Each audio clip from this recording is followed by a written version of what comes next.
Attack.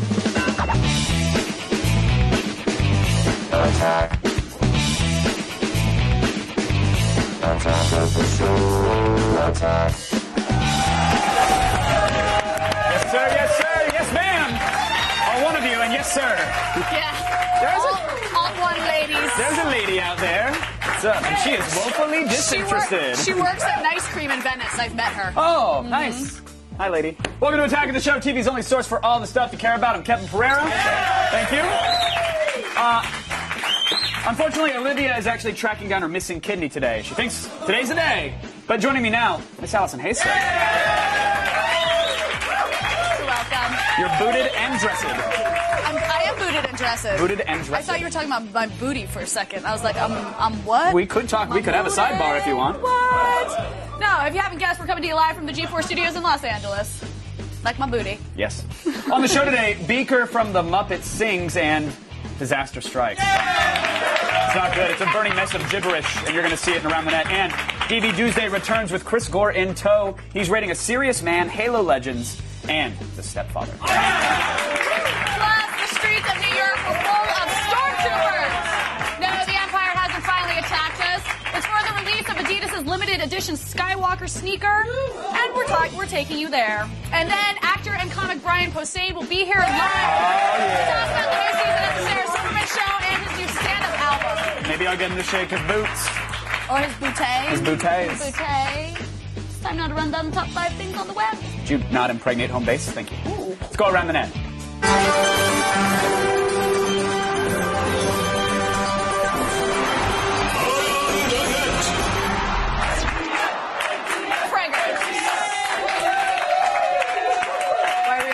Chris, did you mess up the ATN chant?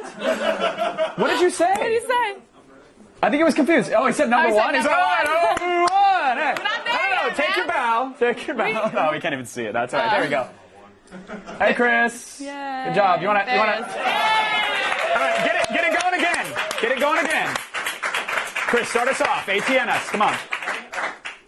ATN. ATN. There we go. ATN. ATN. Yeah. Touching. No, don't show it. Don't show it. No, that's really not cool. Don't touch knobs in the studio. Oh, awkward. In at number 5, the hammer toss. It's a track and field event. You guys know that. It's based on a very simple concept. You take something heavy, very heavy, like a hammer, and you toss it. Mm-hmm. So, what could go wrong? Well, this video is from Break, so everything. Yeah.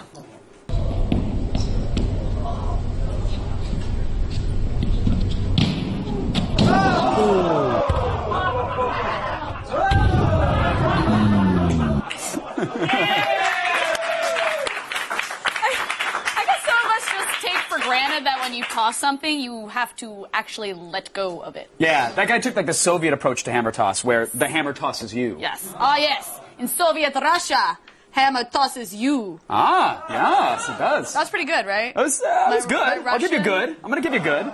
I think we should do like an Attack of the Show Olympics where the hammer toss is actually MC Hammer like throwing a dwarf across the studio. I love it. I think we could probably get that done, right? Can he be tossing a mini MC Hammer? Yes. Right? Uh-oh. Here comes Mini Hammer. Yes. There you go. I like it. Oh, snap. I mean, come on. He's cash for Golding. We could get him here. Right? Yes. Okay, done. Or MC Hammer has to toss Mini Mick Hammer. Oh, Mini Mick Hammer. I'm going with this. That's very meta. Yeah, I'm going with this. All right, in at number 4, we have a new video from the official Muppet Studios channel on YouTube. Sure. Yep. Everyone knows the internet is where you go to be hated, right? Cool, thanks, Yes. audience. And apparently, I'm not the only person out there who actually hates Beaker's cover of the Kansas classic, Dust in the Wind.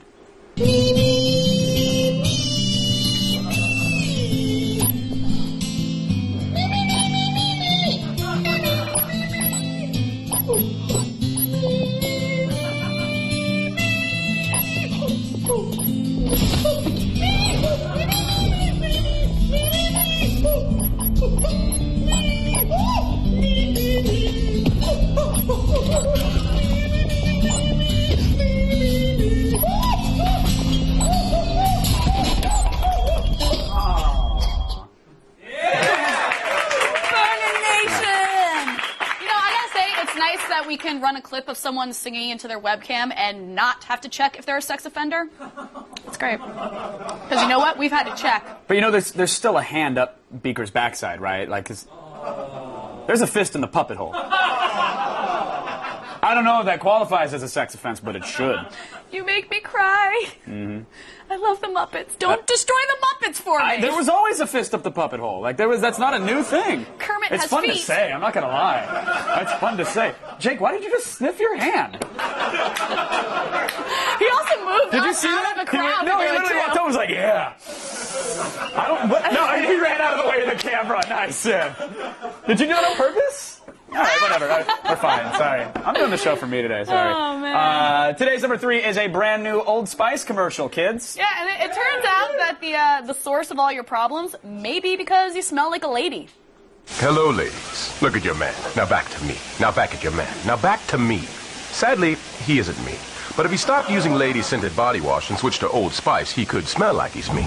Look down. Back up. Where are you? You're on a boat with the man your man could smell like. What's in your hand? Back at me. I have it. It's an oyster with 2 tickets to that thing you love. Look again. The tickets are now diamond. Anything is possible when your man smells like Old Spice and not a lady. I'm on a horse. I'm on a horse. I'm going to call this right now. I think that guy needs to win an award for best commercial actor ever. Yeah, absolutely. In the history of time.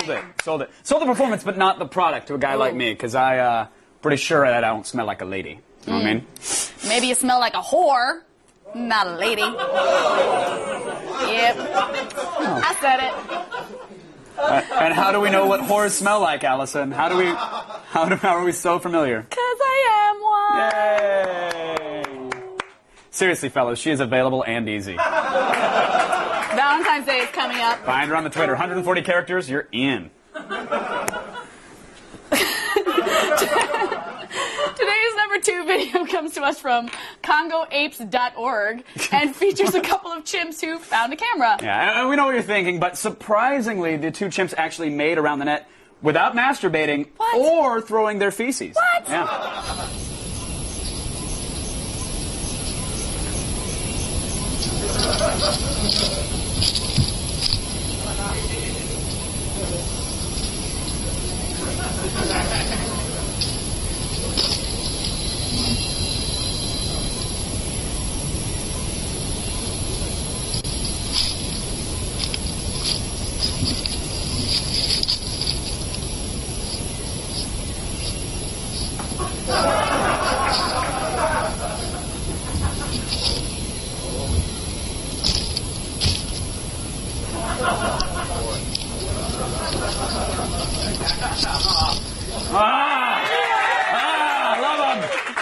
I love chimps. They're so like us. Like us.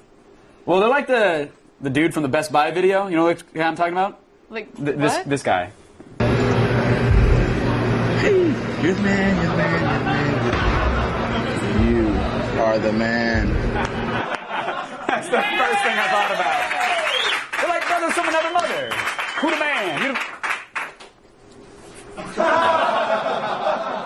Allison, seriously. Don't poke the camera with this. Still ahead, Dolph Lundgren returns to Attack of the Show, and he might have actually proved that he's the world's greatest entertainer. Allison, stop it! Stop with the...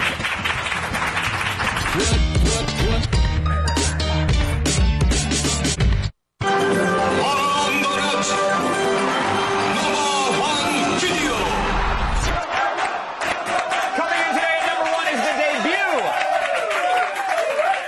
the debut of Dolph Lundgren as a co-host of Melody Festivalen.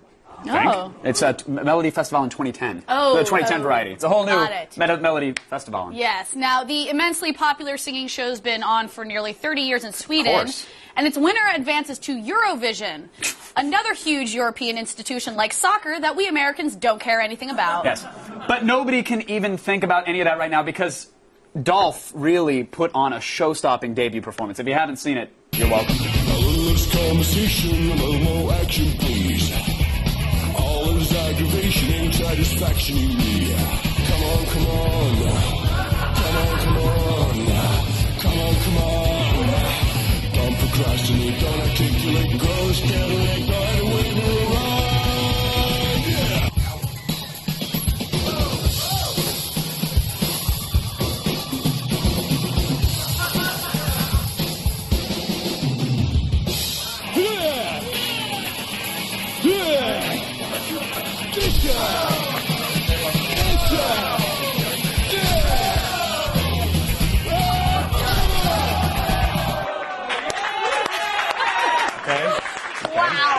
Wow. Really? Wow. Yeah. Listen, Dolph, I love you. You know I love you, and I don't want to do this, but you kind of dropped the gauntlet there, buddy. Oh, no, wait, Kevin, you're not going to try to one-up Dolph. No, I'm not going to try. Listen, I'm going to do it.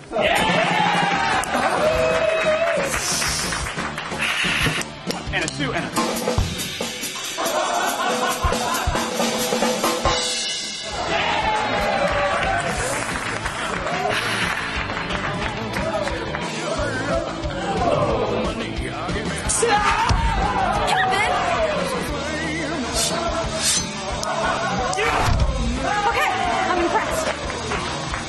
No, you're not impressed yet.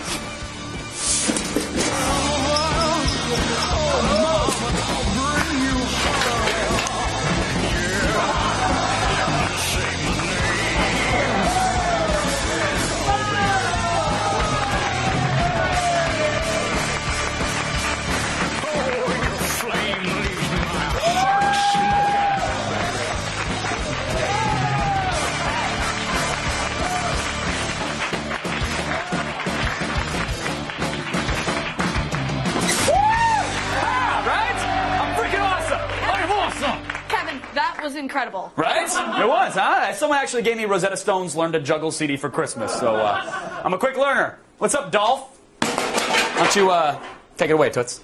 Yeah, cool, okay. Right now it's time to check out the New York premiere of the Adidas Star Wars collection. Many sneakerheads died to bring you this report. Can I get down now, guys?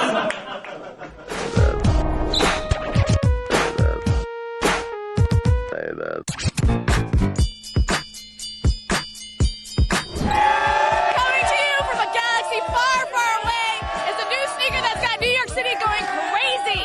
It is the new Luke Skywalker shoe and is being brought to you by Adidas and Snoop. Rap Master and Jedi Master joined forces last week and led an Imperial March through Times Square to usher in what might be the biggest sneaker crossover event of all time. It was crazy, paparazzi, and the public, New York City, they loved it. All right, so Jess, talk to me about what's going on here today. We're in New York launching our Star Wars collection. Just started the collection in January, and today marks the launch of this shoe. That's the Skywalker limited edition shoe. It's actually based on an old school silhouette that rolled out, I think, in the early 90s. And then we retrofitted it with, of course, the most iconic orange from Luke Skywalker's uniform in Star Wars. And I think that most people dig it the most is because that was the moment when Luke Skywalker became a man, started flying the X-Wing. How many different pairs of shoes are there? Footwear and apparel. Right now we're rolling out about 9 pairs of footwear, and then what you're looking at here as well as a Yoda shoe, the release of some of our select limited edition stuff. Obviously these are really like swanky shoes. How much are they going to run you? Skywalker's running for $100. $100. That's not that bad. For New York, that's a bargain. Yeah. You were first in line here. What time did you get here? I was here at about 1 this morning. 1 a.m. 1 a.m. They'll go nicely with my lightsabers, so, you know. Because we know you have them. Yes, I definitely did. What about these shoes makes them Yoda? Well, what I really like about them is that they didn't just, like, plop on a picture of Yoda on them. They're kind of Yoda-inspired, so, like, the fabric, I think is really cool. It's like Yoda's skin here, right? Yeah, oh, when you put it that way, that's a little freaky. That sounds awful, like we skinned Yoda to make shoes out of him. The next collection rolls out March 1st, and then again we start with a whole fall-winter collection starting up in July. Just when you thought obsessions couldn't go any further, we get an alliance of galactic proportions. Get out and get your own before they sell out. I don't like it. Aren't you a little short to be a stormtrooper? Mm-mm.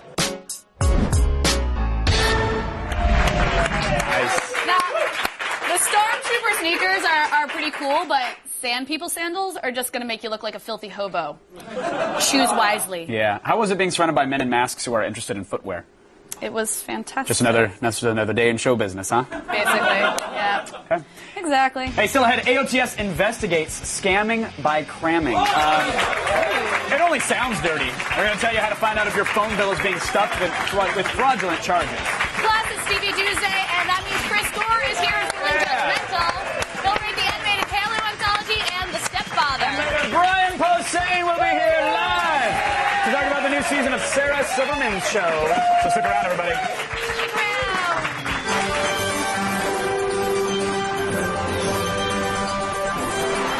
What happens next? This pair of geniuses are about to try a little driveway boogie boarding. What happens next? Does the board slip out? Does he immediately eat it? Or does the cord snap and nail him in the junk? We'll have the answer when we return. What happens next?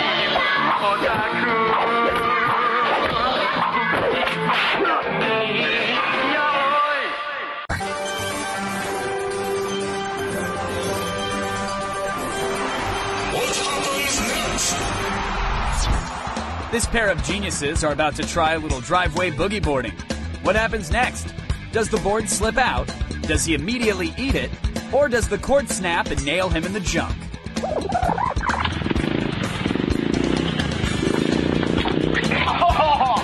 And that, children, is why you should wear a cup. Everybody, we are live! News o'clock. Hey guys, thanks for sending the car for me because, you know, I was not trying to drive to work today. No problem. At least we can do. Saints won the Super Bowl. Start the feed.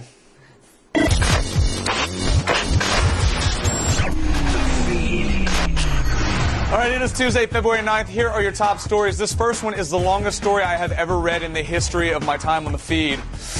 Here we go. Today at a press event, Google officially launched Google Buzz, a new social networking add-on to Gmail designed to compete with services like Twitter and Facebook.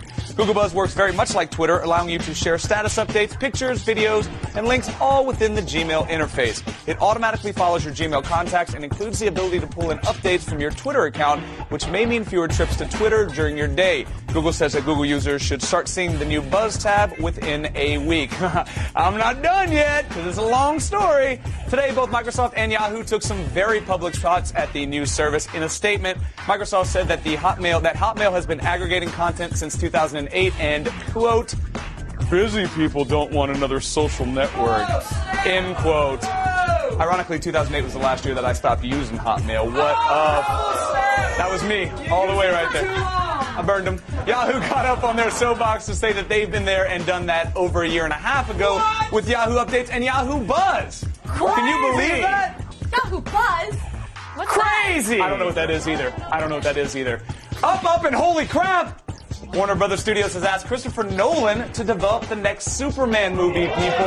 Now, while he would most likely not direct the film, the man behind The Dark Knight has been asked to play a, quote, Godfather role to ensure that the project gets off the ground. Nolan is also in the middle of prepping a third Batman film with his brother and frequent collaborator, Jonah Nolan, and Batman Begins writer David Goyer currently at work on the script. And while there's no word yet on a story for the Man of Steel, we can probably expect Nolan to give the character an edgier, more sophisticated look.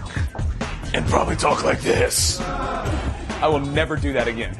Not even in private. Also in movies, 24 is headed for the silver screen. 20th Century Fox has hired Breach writer-director Billy Ray to pen the script for the feature film. Yeah, his name's Billy Ray. Billy Ray. Jack Bauer's going to wear overalls. No, that's not true. The film will send Jack Bauer to Europe in a pitch that was apparently a huge hit with the producers of the TV series. Now, for all the huge 24 fans out there, we have to caution that the film is in the very early stages of production, and there are a number of factors influencing how quickly it will move forward, including the fate of 24 itself, because Fox, it seems, doesn't even have a deal yet for the 9th season of the show. And finally, an Australian man has been ordered to pay out $1.5 freaking million to Nintendo for uploading the world's first pirated copy of New Super Mario Bros. Wii. Wow. Oh, wait, what is it? Yeah. Inappropriate. Yeah. Sorry. That's fine. Boo. Nintendo says it employed, quote, sophisticated technological forensics to catch James Burt, who was convicted of uploading the game onto a website and is now being held responsible for the thousands of times Nintendo claims it was downloaded. The Australian courts are forcing Burt to pay the incredibly stiff penalty to compensate Nintendo for the loss of sales revenue caused by the individual's actions. Yeah, they were super bummed that they didn't make that much money ever. in their entire career. Fortunately, they were able to prevent the company from feeding him to a ravenous pack of slow-moving mushroom creatures. I'm Blair Herter, and you've just been fed.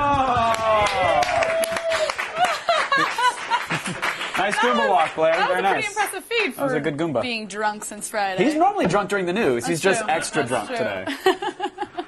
Now, Google launched Buzz, as you just heard, and it's already working on the old iPhone. We're going to have all the details about Google's big play for social networking tomorrow in the Loop. So we're going to get a little while so everybody can get their angry emails out and their little press releases. We like that. But right now, we've got details on something you won't be excited to get.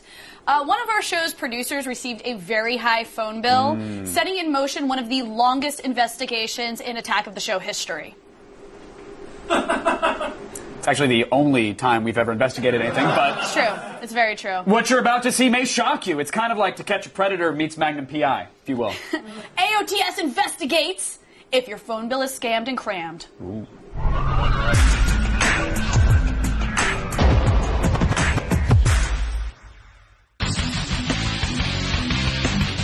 Cramming is a fraudulent practice where someone other than your phone company will charge your phone bill for everything from diet plans to charitable contributions, hoping you'll overlook it and just pay it off. There are thousands of complaints of cramming every year, but it's probably one of those things you won't know about until it happens to you. So is cramming legal? Well, it's a gray area, as sometimes people willingly sign up for these services when they don't notice the fine print while purchasing something online or putting their phone number down on a prize entry form. And to make matters worse, an FCC loophole prevents your phone company from questioning these charges until you protest them. So who's doing it? Well, some of the companies you should watch out for on your bills are Owen Ideal Savings, Enhanced Services Billing, and the Email Discount Network. But a lot of these places will route charges through a payment processing firm, such as Enable, who may not be aware that they're ripping you off for services that you never asked for. What can you do to prevent it? Well, you should always monitor your monthly billing statements to ensure that nothing sneaks past you. But your phone company may also give you some preventative measures. Some companies, including Verizon, will put a cramming block on your account if you request it. But it's something you'll have to specifically request with a phone call. Should you find yourself the unfortunate victim of cramming, contact your phone company and demand that they reverse the charges. Be sure to get your operator's name and don't hold back if they refuse to believe you. Be sure to also document any charges and file a complaint with both the FTC and the Public Utilities Commission so the company can't continue to get away with it. Do you have a consumer complaint you need help with? Send your problems to Mayor of G4 at g4tv.com and we'll fight for you.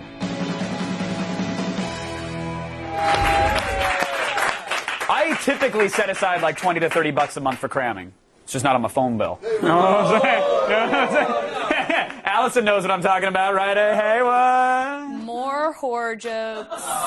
Yay. All right, let's get off the subject of cramming, because it's Tuesday, and you know what that means.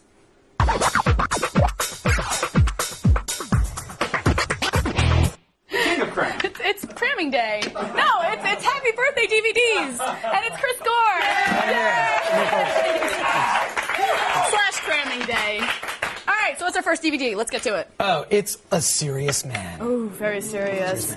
Now, this is the Coen Brothers film that just got an Oscar nomination for Best Picture. I really wanted to see it. I missed it. Did you enjoy it? Well, it depends on your definition of enjoying something. If you enjoy watching this guy get tortured for 2 hours, it's pretty funny. It's almost like the first Indiana Jones movie, except this guy, opening scene, boom, his wife says, I'm having an affair, I want a divorce. His kids don't respect him, no one respects him at work. He's just emotionally abused throughout the entire film, and it's hilarious. Wait, I don't get how that's anything like Indiana Jones. It just in the sense that he's abused emotionally. You know what I mean? Because of his it father? Hurts. Like, it Indiana hurts. Jones didn't go Not because through of his a father. divorce. The first. Anyways. What? Am I missing Trying to explain. That was a bad analogy. You mean that I because made. he's physically abused? I want to Emotionally does he abused. Eat monkey brains? In the first Indiana Jones, he's physically. Yeah. All right, let's get to the part you like. The extras. How do you like the extras? Well, unfortunately, I love the film, but the extras kind of thin on the extras. I mean, there's a little documentary behind the scenes where the Coen brothers kind of reveal their philosophy of filmmaking, and then is it just insane because every Coen brothers film is no, those guys. Why are did actually, that just happen? They're pretty. That's what's so funny is I think they get all that out on camera, in the film itself. Really, those guys seem pretty normal. Pretty normal. I think I would, yeah, in real life. But they show how they set the film in the late 60s and the casting. And it's just one of those things, if you take it that it's a comedy, you will love it. I mean, it's just really funny and dark. Okay, so what's our bottom line? Bottom line is rent it. It's sort of weak on extras, but a great film. I will do that. What's up next? Halo Legends. Ooh, yes. Now, everyone around here loves Halo, obviously. So is there something they'll want to check out on this? Well, yeah, I mean, it's of course one of those anthology cartoons, much like the Animatrix or a Batman Gotham Knights. So you've got all these different styles of animation telling stories from the Halo universe. You've got some are sort of done like Pokemon, and some are sort of computer CG animation, and some are just different styles that they employed, and then different storytelling. But it's all in canon. I didn't realize how much religious and political things happen in the Halo universe. I just want to shoot stuff. Yeah, I just want to shoot stuff. Isn't that all you do in Halo anyway? There's no teabagging in it either. Very disappointed. How could you leave that out of a Halo movie? Correct. All right, yes. so I heard it's lacking in extras. There's audio commentary, but that's it. So no, there's a little few behind the scenes. Oh, there is? Yeah. Are there any standout? Is there a standout short in it? Yeah, I would say that Halo Origins is the thing that basically gives you the whole history of the Halo universe. And it's great. It's like a history lesson in the form of a cartoon. A delightful cartoon. And who doesn't like that? Yes. Let's be honest. Yeah, If exactly. all of our history lessons were in cartoon form, we'd probably know a lot more history. Exactly. All right, bottom line. Bottom line is rent it. You know, it's really for hardcore Halo fans, but love the different styles of animation. All right, so what's our third one? The Stepfather. Ew. All right, so you were a fan of the original Stepfather film. What did you think of the remake? I don't watch horror films, so I haven't seen this. Well, let me just say, this could be the best horror thriller ever. Really? If you hadn't seen any other horror thriller. Oh, okay. So, if you've seen any other horror thriller, this one is going to really disappoint you. Oh, that's a bummer. Yeah. Are there any good extras, at least? Do we get to see, like, the horror makeup? Oh, there's commentary with the actors and director and, talking about how great that they think the movie is, except, I watched the same movie, and I was not as blown away, gotta be honest with you. You sound really excited about this, so what's the bottom line? Oh, bottom line is, unfortunately, it's a pass, folks. Passing on Stepfather. Couldn't guess that from the beginning of your review. All right, now I know you really wanted to get to this, so what's your quick pick? Oh, quick pick today, in addition to knocking things over, there is, of course, Godfather 1 and 2, the restored editions. Nice. On Blu-ray, these are the Sapphire editions. They're running out of jewels to this and jewelry to distinguish DVDs by, but this is the Sapphire editions of Godfather 1 and 2, proving that sequels can be better than the original. Like Terminator. Exactly. Terminator 2 is so much better than the first one. Precisely. Exactly. Empire Strikes Back. Also better. We could do a list. What? Five goes west. I think Five goes west. Good one, Pereira. Right. I gotta be honest, I've never seen The Godfather before. And it's in my Netflix queue. I need to watch it. You have not seen these movies? I know. It's surprising. I'm just gonna. They're mine. All right. So Thanks, disappointed. Chris, for my birthday present. Follow Chris on Twitter at @ThatChrisGore, right? Yeah, that's it. Chris Gore. We follow each other. @ThatChrisGore. This one, yeah. All right, let's go over to Pereira. Thank you. Guys, on March 1, James Bond parachutes onto G4 with 20 007 films. He's got one hand filled with gadgets and the other on a Bond girl. And you can join him. And you can enter Her Majesty's service at g4tv.com/Bond. Right? Huh? No? Okay. While you're there, make sure you actually submit a video telling us who you think is the hottest Bond girl. Yes. Hands in the frame. Stay tuned. Brian Posehn will be here live in studio to talk about the Sarah Silverman show. You're going to laugh, you're going to cry, and then people will laugh at you because you cried, and that's how that's going to go down. Stick around. Wrong love tonight.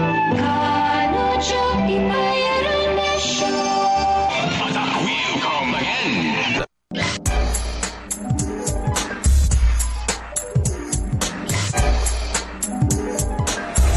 All right, I'm very excited because our next guest is gay for pay on the Sarah Silverman program. So here's a quick look at the new season. But I built a time machine.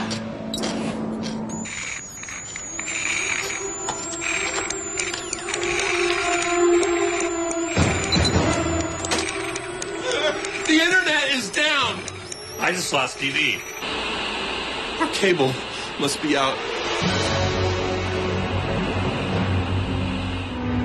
With no cable, There's no internet and no Xbox Live and no TV. I mean, our only connection to the outside world is to actually go outside. And we don't like it out there. Joining me now, Brian Posehn, everybody. How are you, sir? I'm good. It's a pleasure to have you here. Oh, nice. Are you sick and tired of Tab at this yeah, point? you enjoy that. I'm going to enjoy a delicious Tab. Yeah, Did you arrive in the Tabmobile? Or? Always. How much of your character there is you? Like how much? Almost all of it, except for the being a gay gentleman part. Right. Yeah. Except for the whole liking dudes thing. Yeah. Oh, I like dudes. I just don't sleep with them. You don't like them. You don't like them to completion. Not that much. You in this season, I've always loved your character and the dynamic that you have with Steve on the show, and you guys are getting a little more serious this season, right? Well, I wouldn't say that, but we tackle some different things. Like we tackle the gay marriage thing. Steve really wants to get married and kind of convinces my character. And then Steve wants to have a baby, so I help him build a robot baby and then pray to Satan to make the robot baby come to life, which is how you do that sort of thing. Of course, yeah. And then one time I get a bird poops on me this year, and I get it happens twice. Because if a bird poops on you once, you let it go, but when it happens twice... It's clearly a sign. You have to get that bird and then teach him a lesson. Right. So do you perch above it? We'll see. Yeah, okay, we'll see. There's the tease. I love it. Tackling the serious issues, from gay marriage to bird crap. Yeah. You guys are running the all spectrum. The big ones. Do you get a lot of people that, in reality, that outside world, that think that you might be gay because your character is on TV? Yeah, I've had some guys be disappointed. Like, I'm a type. I'm a bear, and then the little cubs, those are the little fellas that like big bears. Yeah. I've had a couple of them. Like, are you really gay? And I'm like, nope, and they're frown. But is that at a Best Buy, or is that at, like, the Rooster Fish? Usually where are they approaching you exactly? At Comic-Con. Oh, well, that's Cub Heaven.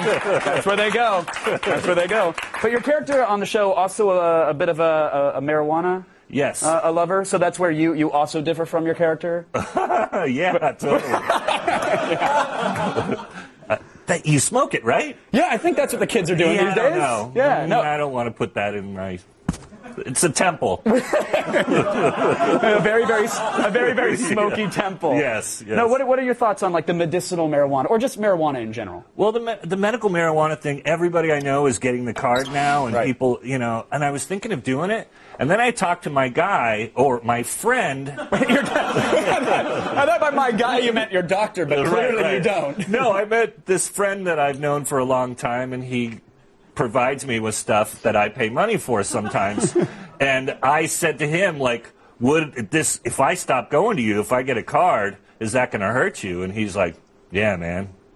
That's like telling the local mom and pop. A month would be a real bite to him. So that's like the mom and pop store angry that Walmart's coming into town. Yeah, like, you're going to put him out of business. I don't want to put the little guy out of business. So is that the only thing that's holding you back? One of the only things is guilt. When my dealer dies, I'm getting a card. Does he at least give you like a friends and family thing? Is there a punch card? Like your nice. 10th bag is on him? He shows up at my house. It's sweet. Plays with the dog and the kid, and then leaves in a cloud of smoke. You have a comedy CD coming out as well. I do. I think that's why I came here. Oh! Well, let's get to it then. What's the name of the CD? Is it? Oh, you're gonna love it. It's called Fart and Wiener Jokes. Of course. And it's me standing on a pile of dead comedians. Is the album cover. What are some of the track titles here? What do we have? Well, there actually is one called Fart and Wiener Jokes. Fantastic. The reason I did it is the last record was called Nerd Rage, and I had one reviewer go, there wasn't a lot of nerd rage on it. There was like only one joke where he talked about nerd rage. And I went, well, if I call my album Fart and Wiener Jokes, no one can say that because there are so many fart and wiener jokes on it. They'll go, he's no liar. He said there was going to be some fart and some wiener jokes, and there are both. I bought in, and they're both there. Both are heavily represented. I like putting it on shuffle. I don't know if I'm going to get to the fart or the wiener portion first. It's a mix-up. Are you getting the material from your family, from your kids now? Congratulations, by the way, on the kid. Yeah. I've already started writing bits about him, and it's weird. I always used to say that I would never have a kid, and that because I hate it when comedians would have a baby and then it would change their act. You know, they'd be edgy, and then they'd have a baby, and they'd be like, and I looked into my baby's eyes and saw how precious life is. I hate it when guys do that, so I used to tell my fans, if you ever see me do that, if I ever have a kid and I'm like, babe, my baby, bleh, I want you to punch my baby. But now I have a baby, and I would like for him to remain unpunched, so I'm a little nervous about it.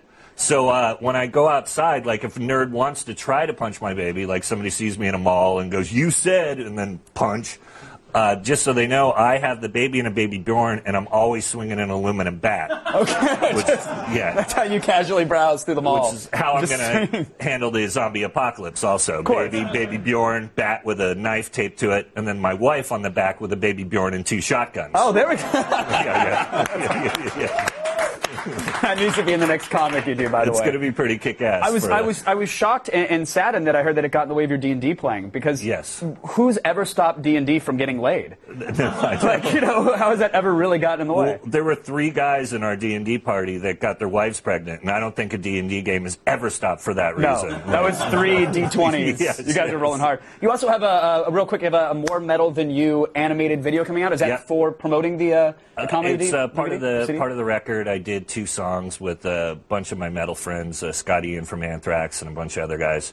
And we did a cover of The Gambler by Kenny Rogers, which Kenny won't let us do a video for, but we recorded the song. So the video is for More Metal Than You, and it's just about how when you're a metalhead, other metalheads will try to prove how metal they are, that they're more metal than you, and I just think it's ridiculous, so I made a funny song about it. You're the one carrying a baby swinging a bat with a switchblade on it. You win the metal competition. I'm more metal than anybody. Let them know. Brian, absolute pleasure to have you here. Congrats on the kid, the CD, the Sarah Silverman Show. So happy for you, man. Thanks, man. You guys can see Brian on the Sarah Silverman program, and his new album, Fart and Wiener Jokes, is out in April. And now back to Allison, who's no stranger to the fart or the wiener joke. What prompter was scrolling slowly? I'm sorry. Because I'm a whore. I get it. That's what we've discovered today. All right. And speaking of that, Golden Tusk only sounds like something dirty. Unless you live in Belgium, and then bingo, it's something dirty. But the Golden Tusk in today's Who's Who is one of the most subscribed to YouTube channels because its creator, Andrew Goldenberg, knows how to craft a good theme song. You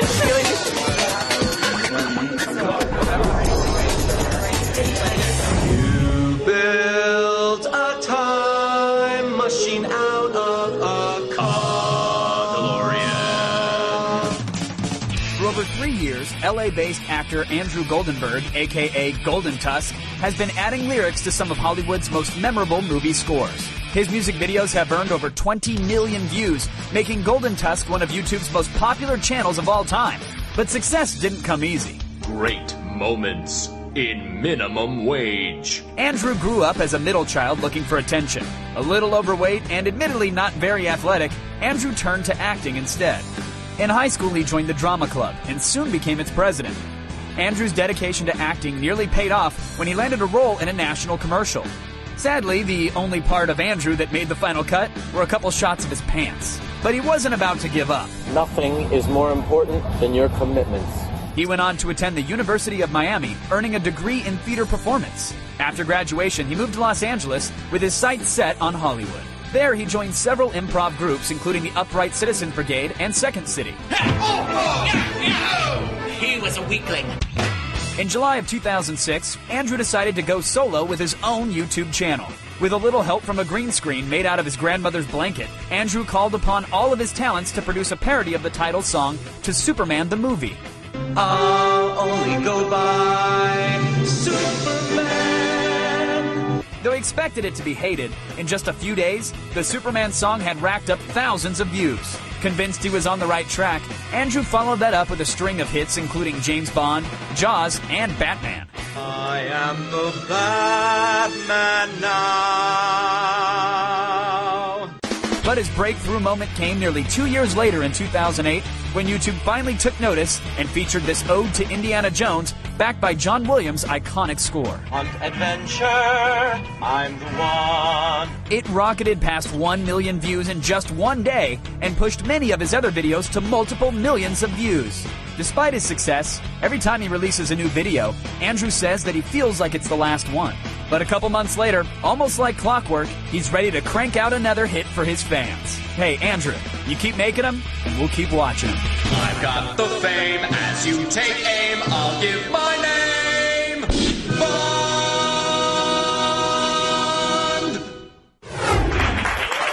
Oh, YouTube, where your 15 minutes of fame lasts forever. Or until your clips are pulled down for copyright infringement, I guess. Whichever comes first. Forever. All right, still ahead. Today's epic fail is a rope trick. Yeah, and you won't want to try this at home. Which is pretty much like every epic fail. But stick around anyways. This one's...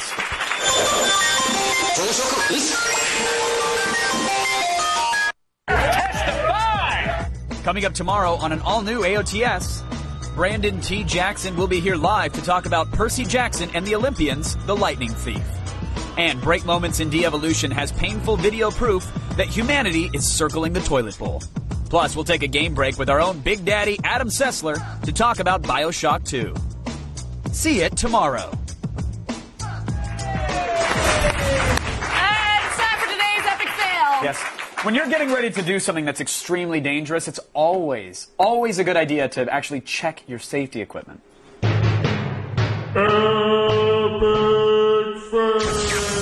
Seen it not on camera, but it is really high and slippy here.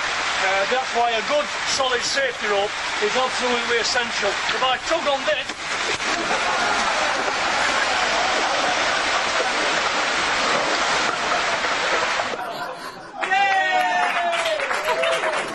There's nothing more delightful than watching two fully grown men flail around in like an inch of water. Especially if they have accents. Yes. Now fail those foreigners!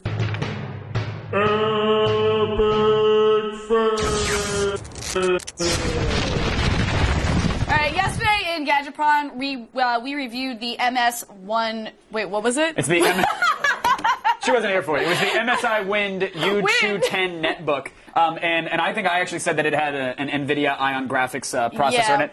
We were totally mistaken. It utilizes ATI's Radeon X1250 graphics chipset. This does not change the result of yesterday's review because its performance was still a little lackluster, but we do want to make that correction. We're sorry to MSI and to anybody else that was misled. But with that said, I don't know why I attempted to say that. That's okay. That's okay. Thanks to Chris Gore and Brian Posehn for being here. We appreciate it.